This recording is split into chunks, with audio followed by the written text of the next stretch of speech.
Hello my dear students, welcome back to the channel. ठीक है, इस वीडियो में आपको बताऊंगा कि ओएसएम में जो सबसे कॉमन एरर हुआ है वो क्या हुआ है। ठीक है, क्या ओएसएम से जो सीबीएसई ने फायदे बता रखे ओएसएम की, ओएसएम से रिलायबिलिटी बढ़ गई, चांसेस खत्म हो गए, नेगेटिव मार्किंग कहीं नहीं हुई, चेकिंग अच्छे से हुई है, कोई पेज ब्लैंक नहीं छूटा बिल्कुल भी, और चेकिंग बहुत अच्छे से करी हमने, और टोटलिंग बिल्कुल ठीक है। जो भी सीबीएसई ने बेनिफिट पेश करे हैं ओएसएम के, क्या वो वैलिड हैं या नहीं है, क्या ओएसएम के अंदर गलतियां हुई हैं, वो सबको आपको इस वीडियो में मैं आपको बताने वाला हूं। और एक सबसे कॉमन मिस्टेक कि हमें ओएसएम को चैलेंज क्यों करना है, उसका रीजन सुन लो। देखो, एक तो सबसे कॉमन रीजन हमारा ये हो गया कि ओएसएम सीबीएसई ने अचानक से इंट्रोड्यूस करा। ठीक है, और इसके लिए बहुत सारे टीचर रेडी नहीं थे। बहुत सारे ऐसे लोग थे जिन्हें कंप्यूटर चलाना भी नहीं आता, उनको भी कहा गया कि ओएसएम करना है आपको, करो। तो उन्होंने ट्रेनिंग लिया। आपने बहुत सारी वीडियोस देखी होंगी जिसमें एक इंसान ट्रेन कर रहा है किसी को अपना, और उन्हें बहुत दिक्कत हो रही है। तो देखो, प्रोसेस तो इतनी आसान नहीं थी, थोड़ी दिक्कत तो आई है टीचर्स को, बहुत सारे टीचर को आई है चेकिंग करने में। ठीक है, अब दूसरा इशू जो सबसे ज्यादा ओएसएम में रहा वो क्या रहा, एक जो कॉमन चीज रही है हमारी, ठीक है, कि मैं मानता हूं कि टोटलिंग एरर नहीं है, टोटल में वेरिफिकेशन करा के कुछ नहीं होगा। वेरिफिकेशन मार्क्स अगर आप कराते हो तो वेरिफिकेशन में बस आपका टोटलिंग चेक करी जाएगी और कुछ नहीं। टोटलिंग का मतलब है कि भाई फर्स्ट क्वेश्चन में एक नंबर है, चेक कर लेंगे, हाँ जी एक नंबर है फर्स्ट क्वेश्चन में, हाँ जी फर्स्ट क्वेश्चन में एक नंबर है, बिल्कुल ठीक, चलो जी। सेकंड क्वेश्चन में कितने नंबर है जी, सेकंड क्वेश्चन में कितने नंबर है, एक नंबर, हाँ जी बिल्कुल। सेकंड क्वेश्चन में कितने नंबर है, एक नंबर है सेकंड क्वेश्चन में, हाँ जी बिल्कुल ठीक है। बस ये जो आपकी टोटलिंग कर रहे हैं ना चेक, ये आप खुद भी कर सकते हो यार, this is called verification of marks. तो वेरिफिकेशन ऑफ मार्क्स का मतलब है टोटल चेक करना। ये ले, टोटल तो मैं चेक कर दूंगा भाई, क्या आप भी खुद चेक कर सकते हो। जब आपके सामने आंसर शीट आएगी तो आप टोटल नहीं चेक कर सकते कि आंसर शीट के अंदर आपका टोटल आ रहा है 70 और आंसर शीट में आपको मिला भी कितना है 70, वाओ 100 रुपए वसूल हो गए, वेरिफिकेशन तो हो गया। तो वेरिफिकेशन कराने की जरूरत क्या है, कराना रिवैल्यूएशन ही है। वेरिफिकेशन आपको तब कराना है जब आपका कोई आंसर अनचेक्ड रह गया हो। आई रिपीट, वेरिफिकेशन तब कराएंगे जब कोई आंसर आपका अनचेक्ड हो, तब वेरिफिकेशन कराना है, ध्यान रखना।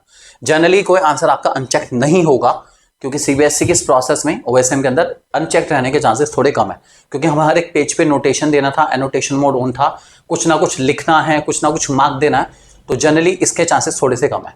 ठीक है, फिलहाल अब नंबर कहां बढ़ेंगे वो सुन लो। देखो, नंबर वहीं बढ़ते हैं जो नंबर बढ़ाने वाली जगह होती है। अब नंबर बढ़ाने वाली जगह सुनो ध्यान से, जल्दी समझ जाओगे बिना किसी दिक्कत के। आंसर नंबर 11, आंसर नंबर 12, दोनों ही आंसर 3-3 मार्क्स के हैं, दोनों ही आंसर 3-3 मार्क्स के हैं। ठीक है, मिले कितने हैं, 2 नंबर 3 में से, 2 नंबर 3 में से। चलो जी, अब चेक क्या करना है कि एक नंबर कहां घटा।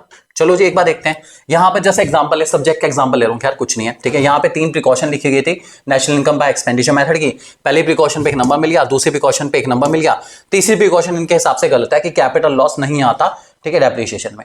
चलो जी ठीक है, अगर ये बात सही है तो एक नंबर की जो डिडक्शन है वो जेन्युइन है, बिल्कुल सही कटा है, कोई दिक्कत नहीं है। अगर इनकी बात ठीक है तो कोई इश्यू नहीं, बिल्कुल ठीक है। इन्होंने ऊपर से 3 प्रिकॉशन ही पूछी थी, तो इसका मतलब एक नंबर की एक प्रिकॉशन, दूसरे की दूसरी, तीसरे की तीसरी, कोई दिक्कत नहीं। एक नंबर घटा तो मानेंगे भाई डिडक्शन जेन्युइन है, कोई इशू नहीं, this is a genuine deduction.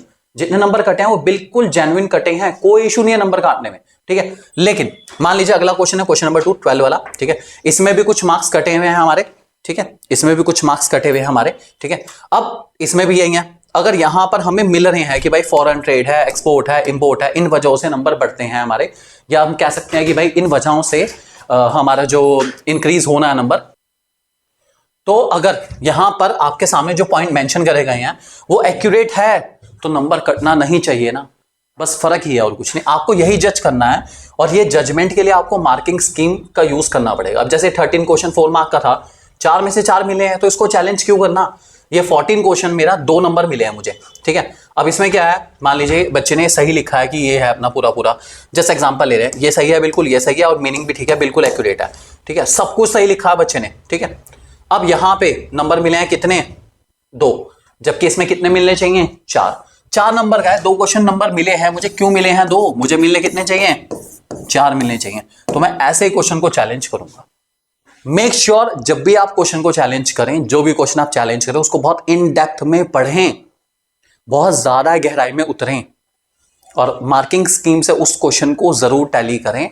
Language very कर सकती है, language is not a big issue, इसीलिए आपको एक्सपीरियंस इवैल्यूएटर या किसी टीचर, किसी ट्यूटर या फिर सब्जेक्ट एक्सपर्ट को हमेशा कंसल्ट करना चाहिए क्वेश्चन चैलेंज करने से पहले। आप अपने क्वेश्चन ढूंढ लो, ठीक है, आप तब किसी एक्सपीरियंस इवैल्यूएटर से डिस्कस कर लो, किसी टीचर से डिस्कस कर लो, अपने ट्यूटर से डिस्कस कर लो। बेटा डिस्कस आपने करना है, ठीक है, डिस्कस जरूर करना। आप बिना डिस्कस करे क्वेश्चन चैलेंज मत करना। बस एक छोटी सी रिक्वेस्ट है, आप किसी से भी डिस्कस करो, लेकिन किसी अच्छे इंसान से जरूर डिस्कस करना, ताकि वो आपको सही से गाइडेंस दे पाए और आपके मार्क्स इंक्रीज होने के चांसेस बढ़ जाएं। बस इस बात को ध्यान रखे चलेंगे, ठीक है। और फिर भी अगर आपको कोई भी सब्जेक्ट का इवैल्यूएटर की नीड पड़ती है और आपको नहीं मिलता, तो आप हमें इस नंबर पे कांटेक्ट कर सकते हैं, ठीक है। हमारे पास हर सब्जेक्ट के एक्सपीरियंस इवैल्यूएटर अवेलेबल है, चाहे वो फिजिक्स हो, केमिस्ट्री हो, बायोलॉजी हो, अकाउंट्स हो, बिजनेस स्टडीज हो, इकोनॉमिक्स हो, पॉलिटिकल साइंस हो, या जो भी सब्जेक्ट हैं आपके, सबके इवैल्यूएटर, एक्सपीरियंस इवैल्यूएटर्स अवेलेबल हैं। वो आपको डेफिनेटली गाइड करेंगे और सही मैनर में गाइड करेंगे, ताकि आपके जो मार्क्स के इंक्रीज होने के चांसेस हैं वो ज्यादा से ज्यादा हो सके। प्रोसेस जरूर करिए, ठीक है, अपने दम पर करिए, कोशिश करिए कि आप सही से जज करके सही क्वेश्चन को चैलेंज करें और आपके मार्क्स इंक्रीज होंगे। और सीबीएसई ने यह भी बोला है कि अगर आपके मार्क्स इंक्रीज हो जाते हैं, तो जितने क्वेश्चन आपने चैलेंज करे, जिसमें मार्क्स इंक्रीज हो रहे हैं, उसके पैसा आपको वापस मिल जाएगा।